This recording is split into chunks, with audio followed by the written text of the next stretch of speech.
Um, dois, três, gravando. Essa é a nossa primeira aula facultativa de estatística. Hoje é dia 28 de março, são 14 horas e 39 minutos. E a gente está aqui conversando, né, para tirar dúvidas quanto à primeira lista de exercícios. O primeiro exercício se refere ao item 1.13, né, do livro Base da Disciplina, né, que pergunta sobre estatística descritiva e inferencial. A pergunta que eu faço: existe alguma dúvida, algum questionamento, alguma pergunta quanto à resolução desse exercício? O professor está à disposição de vocês. Nesse eu não tenho. Ninguém tem dúvida? Então tá. Se ninguém tem dúvida, ótimo. Vamos ao item 1.14, que faz uma separação entre a estatística clássica e decisão bayesiana, né? E ali fala, pergunta, né, com base em alguns exemplos, né, se a análise é uma análise clássica, né, esse tipo de informação poderia ser usado numa análise clássica ou numa análise bayesiana. Alguma pergunta, alguma dúvida, algum questionamento quanto a esse 1.14?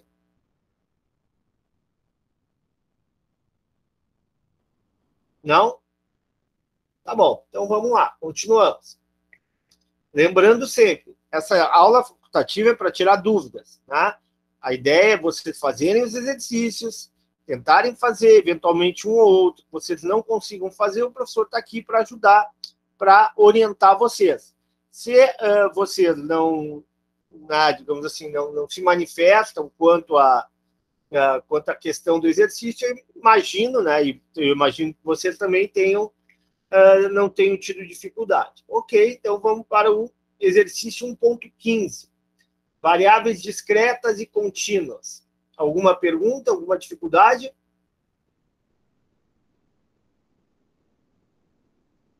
Todo mundo entende o que é uma variável discreta, o que é uma variável contínua? Não? Sim. Nenhuma dúvida? Então tá. Então, o professor vai fazer aqui um rápido resumo aqui dessas três questões, tá? Então, a primeira questão é a estatística descritiva e estatística inferencial. O que é estatística descritiva? Estatística descritiva nada mais é do que aquela estatística que diz respeito à análise à observação de um evento, tá? Ou seja, qual é a característica da torcida do Grêmio ou da torcida do Inter? A torcida do Grêmio tem de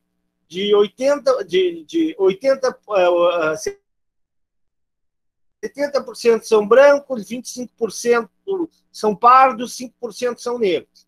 A idade média da torcida do Grêmio é 27 anos. A torcida do Grêmio é 60% homens, 40% mulheres. A torcida do Grêmio ela é majoritariamente do interior e não da capital. Classe de renda média e média baixa, predominante. E assim por diante. Tu está fazendo uma análise descritiva. Tu está descrevendo um evento, um acontecimento. Pode fazer a mesma coisa para a torcida do Inter. Só que na análise descritiva, o que tu faz? Tu faz a descrição de um quadro, de uma situação, de uma população. É uma estatística importante? É, né? Mas ela não é, digamos assim, a estatística que mais se usa na administração. Por quê? Porque quase sempre, invariavelmente, a gente vai trabalhar com inferência. O que é essa tal de inferência, né? A inferência é nada mais do que a projeção, né? Tu vai inferir, tu vai projetar o que tu está vendo, né? Então, como é que tu faz inferência? Com base em uma amostra, né? Com base em um subconjunto da população. Então, a estatística inferencial nada mais é que, através de técnicas, né, por meio de análise, tu faz uma tu tenta desenhar, tu tenta descrever o comportamento de uma população com base em uma amostra. Tá? E aí tu vai calcular a média amostral, tu vai calcular a variância, o desvio padrão, tu vai calcular a mediana, a moda daquela amostra, com base nas características daquela amostra, tá? Tu vai inferir sobre a população, tu vai projetar as características da população. Por que a estatística inferencial é mais usada? Porque, poxa, como é que tu vai, por exemplo, estudar fazer uma análise, uma estatística descritiva da torcida do Grêmio ou da torcida do Inter? Sei lá, a torcida do Grêmio é 7 milhões, a do Inter é 5. Pô, como é que tu vai pegar 7 milhões de gremistas, 5 milhões de colorados e vai fazer estatística descritiva? Tu não vai pegar esse universo de pessoas, é impossível, né?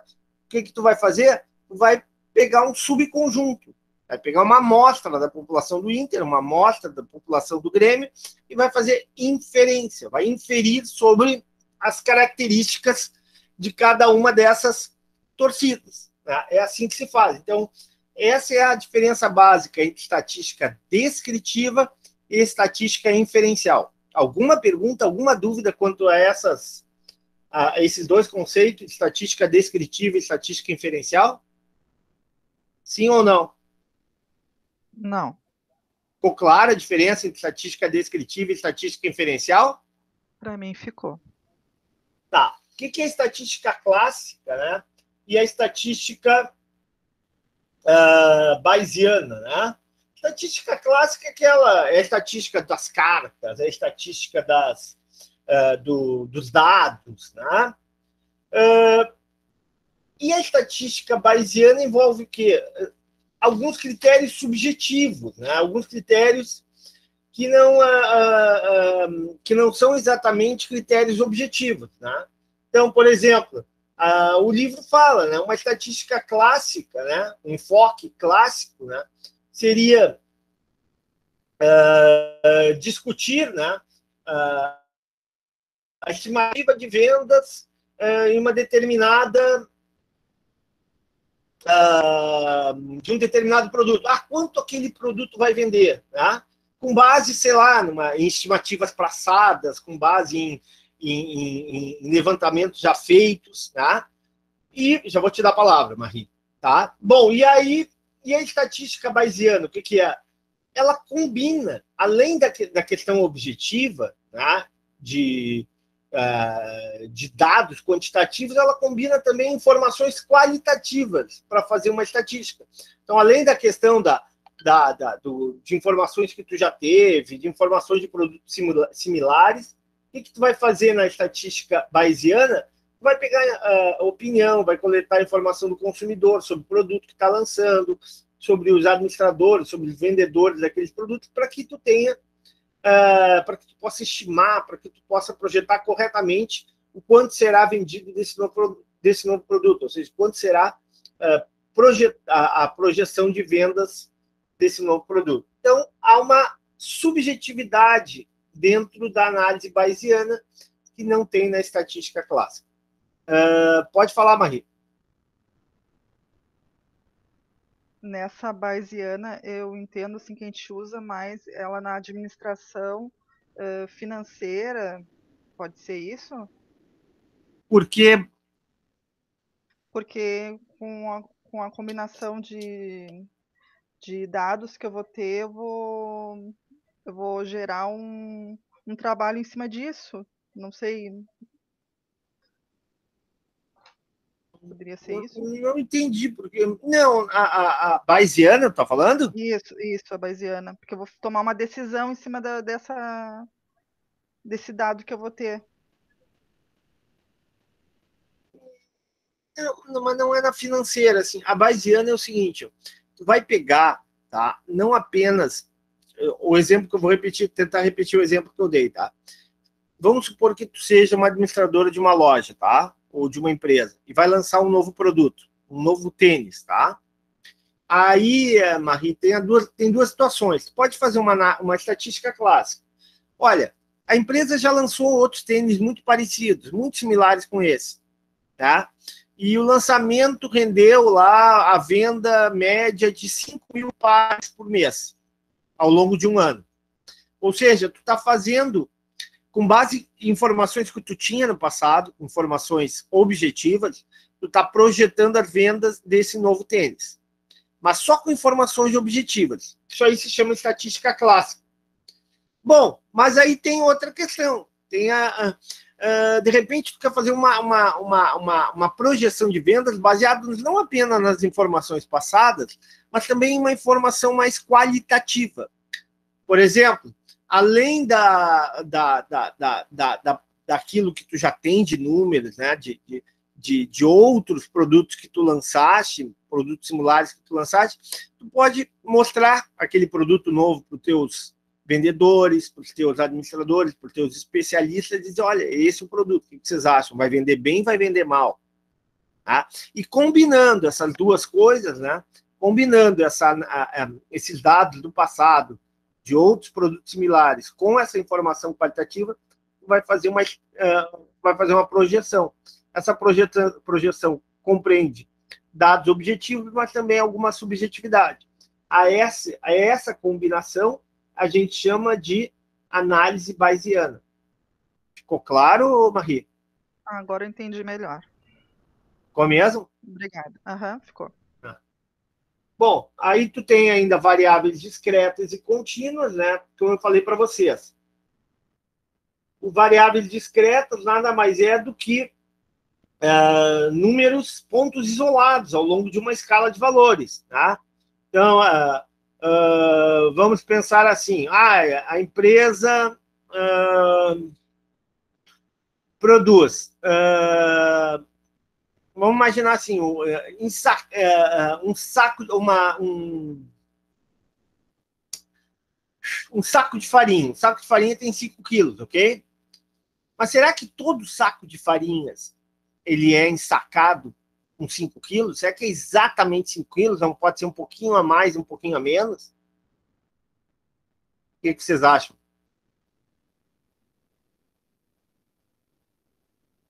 Acho que pode ter uma diferença, não tem como. Não é perfeito ensacar, né? O ensacar, né? Sim. Então pode ser 5 quilos e 100 gramas, pode ser 5 quilos, 4 quilos e 950 gramas, assim por diante. Quando eu penso em variáveis discretas, eu penso em pontos isolados. Eu penso em 4.900 gramas, 5 quilos, 5.100, 5.200. Eu estou fazendo uma análise discreta, ou de variáveis discretas, com pontos que não se ligam. Porém, na estatística, muito mais importante é uma análise com variáveis contínuas. Então, entre 4.900 gramas e 5.100 gramas, tá? Ou seja, entre 4.900 gramas, 4 quilos e 900 gramas, e 5 quilos, ou 5 quilos e 100, eu tenho infinitos números. Tá? Você lembra que eu dava o exemplo lá em economia, dizendo, se eu dividir 10 quilômetros por 2, quanto é que vai dar? Marie?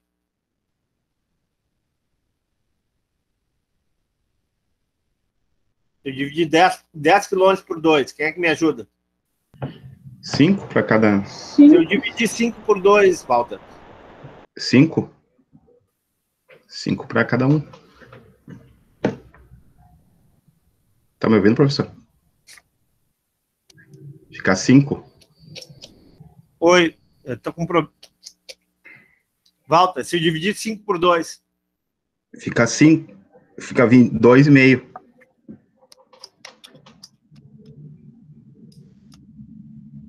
Cinco por 2, agora, vamos de novo. 2,5. Espera aí que eu estou acertando. Pronto, de novo. 5 por 2. 2,5.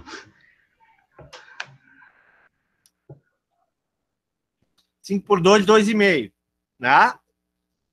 2,5 por 2, 1,25. Eu pergunto, tu vai dividindo, Walter, tu vai chegar a 0? Não. Tá? Eu estou com um probleminha aqui, né? Ou seja, vai chegar a valores... Estão me escutando, pessoal? Sim. Agora melhorou. Ou seja, tu vai chegar a valores muito próximos de zero, mas não vai chegar a zero. Moral da história, tu tem infinitos números entre o intervalo, tá? Entre 50 metros e 100 metros, tu tem infinitos números. Tu não tem apenas os 51, 52, 53. Tá? Tu tem infinitos números. Então, quando tu pensa dessa forma, tu está fazendo uma análise contínua, né? Uma análise com variáveis contínuas. Quando tu pensa de uma forma diferente, por exemplo, tu utiliza pontos isolados, entre 50 e 60 metros eu tenho 51, 52, 53. Tu está fazendo uma análise com variáveis discretas, com pontos isolados, não com pontos contínuos. Ficou claro? Hein, pessoal? Para mim ficou. Ótimo. Alguma dúvida quanto a esse exercício?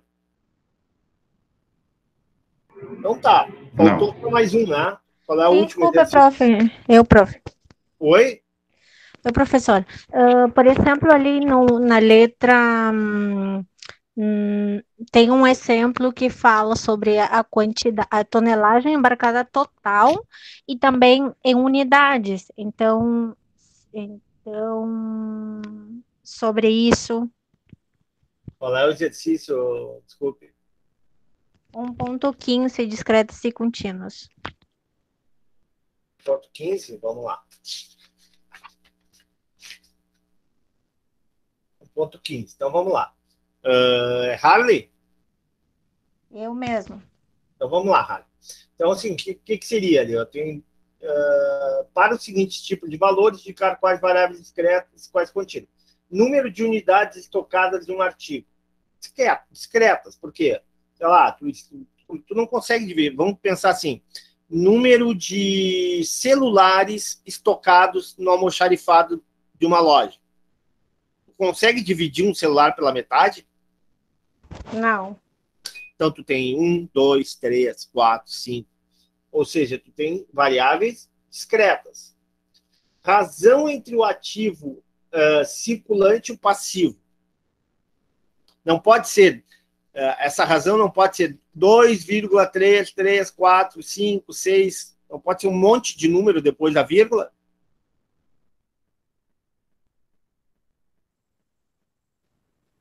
O Pode que ser tu acha? muitos. Moral da história, tem variáveis, é uma variável contínua. Valor total de um inventário. Novamente, o valor ele precisa ser exato ou ele pode ser quebrado com N casas depois da vírgula. Entendi, prof. É isso, essa é a diferença entre variáveis contínuas e variáveis discretas. Ok, para terminar aqui, né, hoje é um exercício mais curto, a aula que vem vai ser maior, porque tem uma lista maior. É o exercício do capítulo 2, né, o exercício 2.27. Alguma dificuldade para esse exercício? Hein, pessoal? Alguém teve dificuldade para fazer? É página 25. Tá? Então, 2.27, o que tu tem? Vamos botar aqui.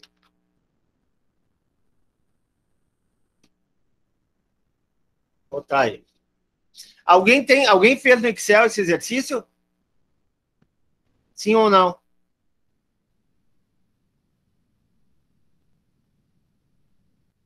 Hein, pessoal? Alguém fez no Excel esse exercício? Silvia? Não, professor, mas eu tenho ele PDF aqui do canal que eu tirei aqui a foto. Tu fizeste? Isso. Então coloca para nós aí pra gente no computador aí. Compartilha com a gente. Tá, só deixa eu achar ele aqui. Quem tiver aí pode compartilhar também, tá? Um minutinho que eu tô botando a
Não, ele disse que já voltava.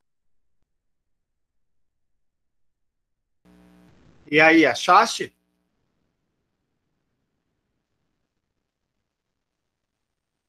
Tá ótimo. Tá todo mundo enxergando? Sim.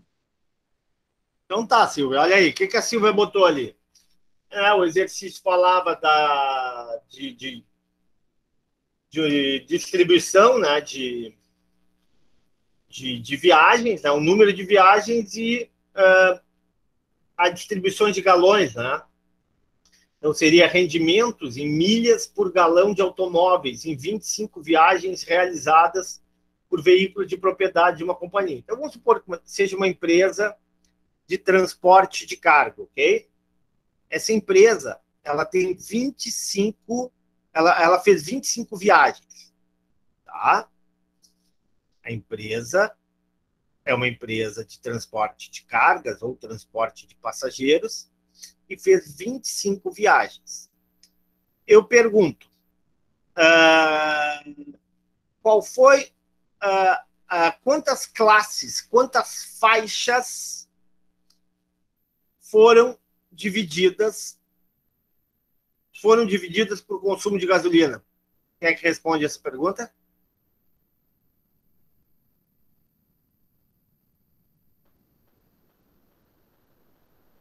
E aí, pessoal? Foram 6. Foram 6 classes, 6 faixas ou 6 intervalos. Tá bom. Eu pergunto, qual foi o consumo máximo? Galão é uma medida americana, tá? Eles usam galão, eles usam polegadas, eles usam pés. Vamos para nossas, tá? Nossa medida é que mais fácil. Vamos por aí milhas por galão, tá? Seria, vamos botar quilômetros por litro. Para nós, na linguagem... Vocês sabem por quê? Tem dois tipos, só para vocês entenderem, tá? Tem dois tipos de unidade de medida. Tem a unidade de medida inglesa e tem a unidade de medida francesa.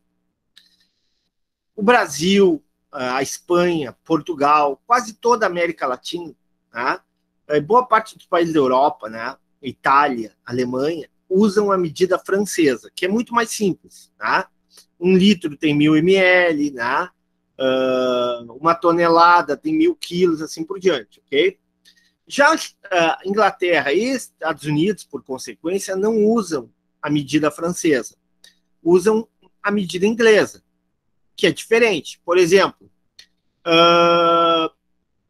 a gente usa centímetros, a gente usa metros, eles usam polegadas, usam pés. Então, um avião está a 7.000 pés. Isso equivale a uma medida em metros. Entenderam? Eles usam jardas, perfeitos, né? Em espanhol, yardas, né, Harley? Aqui em português é com J, jardas, né? Eles usam, por exemplo, milhas. Vocês têm ideia quantos quilômetros é uma milha? Alguém sabe?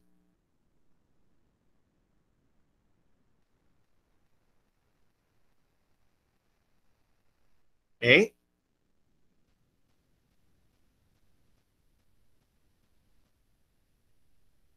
Alguém tem ideia de quantos quilômetros é uma milha?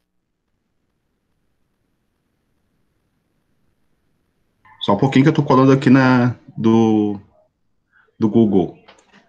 Um quilômetro tem... Tá todo mundo enxergando a planilha da Silvia? Sim. Tá. Sim. Uma milha tem 1, alguma coisa. É 1,6. 6. Mais ou menos isso. Então, para cada milha que tu anda, significa 1 quilômetro e 600 metros. Observam que é diferente, né? Então, quando a gente olha aqui milhas por galão, a gente pode traduzir isso aqui, né, para a unidade que a gente usa no Brasil e na maior parte da Europa e na América do Sul, em quilômetros por litro. Aí eu te pergunto, tá? Quilômetros por litro. Aí eu vou fazer uma pergunta olhando para essa tabela aqui que eu estou mostrando para vocês. Quantas viagens foram feitas gastando-se entre 22 e 23,9 quilômetros por litro? 2. 2, perfeito. 10 viagens foram feitas gastando quantos litros por galão? Por litros 18. por quilômetro? 18. Entre 18... não, 19. Entre 18 e 19. Entre 18 litros por quilômetro e 19,9, nesse intervalo. Entre esse intervalo, dentro desse intervalo foram feitas, melhor dizendo, 10 viagens. Entenderam ou não? Sim. Sim. Ficou claro? Sim. Então, o que a gente está fazendo aqui? A gente está fazendo o seguinte, ó. A Silvia, corretamente, fez a tabela. A Silvia, ela é a administradora dessa empresa de transporte, dessa empresa de frete, dessa empresa de transporte de cargas ou transporte de passageiros. E ela descobriu o seguinte, ó. A empresa, ao longo de uma semana, fez 25 viagens. Sendo que, em 10 dessas viagens, né, se gastou entre 18 litros e 19, entre 18 e 19,9 litros por quilômetro. Tá? Já em 3 viagens, se gastou apenas entre 14 e 15,9 litros por quilômetro. Ok? Bom, e aí vai. Vamos arrumar um pouquinho o professor, né? Para o professor falar corretamente. O professor trocou as bolas. Então, vamos lá. Em 5 viagens, né, a empresa viajou ou utilizou 16, fez 16 a 17,9 quilômetros por litro. Em 4 viagens nessa semana, a empresa fez entre 20 e 21,9 quilômetros por litro, assim por diante. Então, a Silvia, que é a administradora da empresa, fez essa tabela, fez essas classes aqui, né? Essas chamadas classes. Pronto. Mas e aí? O que mais ela fez? Com base nessas 2 primeiras colunas, ela pode elaborar o quê? A fronteira de classe. Como é que elabora a fronteira de classe? Meio para cima, meio para baixo. Foi o que a Silvia fez, corretamente. Nas fronteiras de classe, nas fronteiras de intervalo, nós temos ali a terceira coluna que foi feita pela Silvia, de forma correta. Alguma dúvida quanto à fronteira de classe? Sim ou não?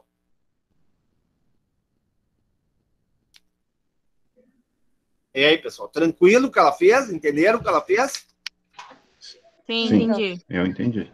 Bom, mas ainda a Silvia fez a 4ª coluna. O que é a 4ª coluna? O ponto médio. Como é que se faz o ponto médio? O ponto médio nada mais é do que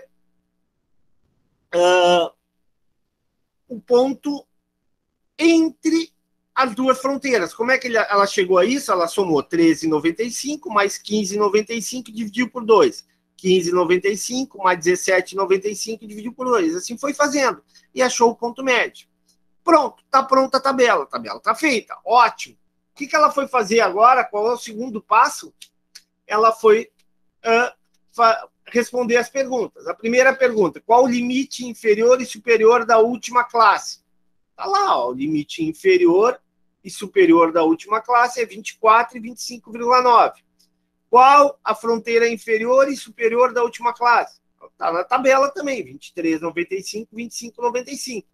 Qual a amplitude dos intervalos? Qual é o tamanho da região, do range, do intervalo de cada classe? 20. Qual é o ponto médio da última classe? Está lá na tabela, 24,95.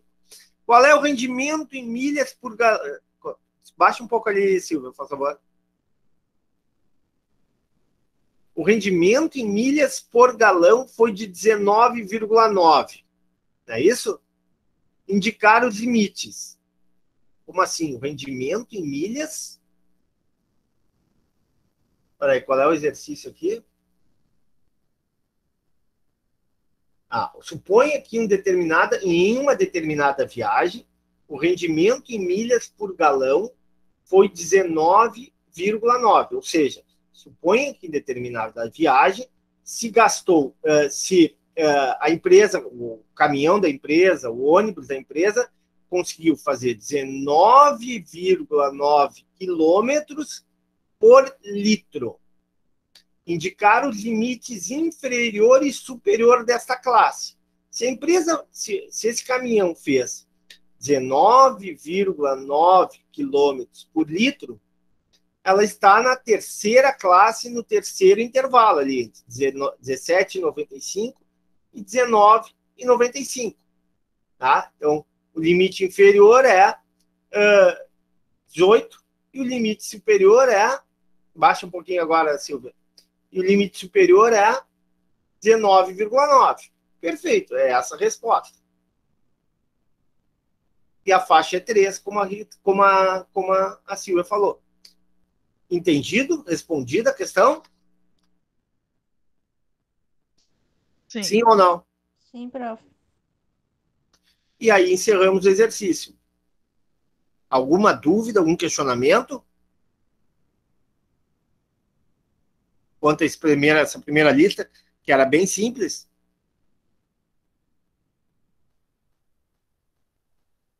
E aí, pessoal? Para mim está respondidas as dúvidas. Então, encerramos a aula. A segunda, obrigado, Silvia, pela apresentação. Encerramos essa primeira aula facultativa. Ela vai ser gravada e vai ser disponibilizada para vocês. A segunda aula tem bem mais conteúdo. Semana que vem a gente faz a mesma revisão da segunda lista de exercício, ok? Tem bem mais coisa do que essa primeira aula. Essa aqui foi só um início. E assim a gente vai indo. Semana a semana, vocês vão fazendo. O professor fica aqui à disposição para tirar dúvidas. E a gente vai avançando e não vai perdendo o fio da meada na cadeira. Ficou claro o objetivo dessa aula facultativa? Sim, prof. Sim, obrigada. Não, eu que agradeço a atenção de vocês. Alguma pergunta, algum questionamento, alguma dúvida? Sim, desculpa, é que assim, eu quando vi os primeiros exercícios de 1 ao 4, acho, aquele 1.3, 14 e 15, eu achei que, claro, não pedia para fazer exercícios, né? Apenas colocar do lado se era população, se era amostra descritiva e tudo mais. E eu tava embaralhando, achei que parecia como que estava faltando alguma coisa, por isso que eu fiquei meio assim. Mas agora ficou mais claro. Sim, professor. Obrigada. E essa é a ideia, tá? Essa é a proposta do exercício final de semana. Professor, tá, pessoal? Sim, fala, Silvia. A segunda lista que tu botou no grupo ontem não consta no material que eu organizei. Eu botei no WhatsApp ali. Sim, mas no material que eu organizei em PDF não tá lá. Tá, então tu pode fazer para mim e encaminhar? Eu encaminho para o e-mail, para os alunos? Posso, só que eu não tenho um livro aqui. Daí alguém escaneia e manda para mim e eu faço em PDF daí. Então, quem puder escanear e fazer, um ajudando o outro, seria muito bom, pessoal. Tá? Eu estou realmente sem impressora para escanear. Quem puder fazer, eu agradeceria. A Silvia monta o PDF e eu encaminho para vocês, ok? Tá bom. Tudo tranquilo, Marie? Tudo tranquilo? Walter, Sônia, Vanessa, Valéria? Tudo tranquilo, obrigada, professor. Tranquilo. Não, eu que agradeço aí, tenham um bom domingo, até terça-feira. Obrigado, Até senhor também. Até. Tchau para vocês.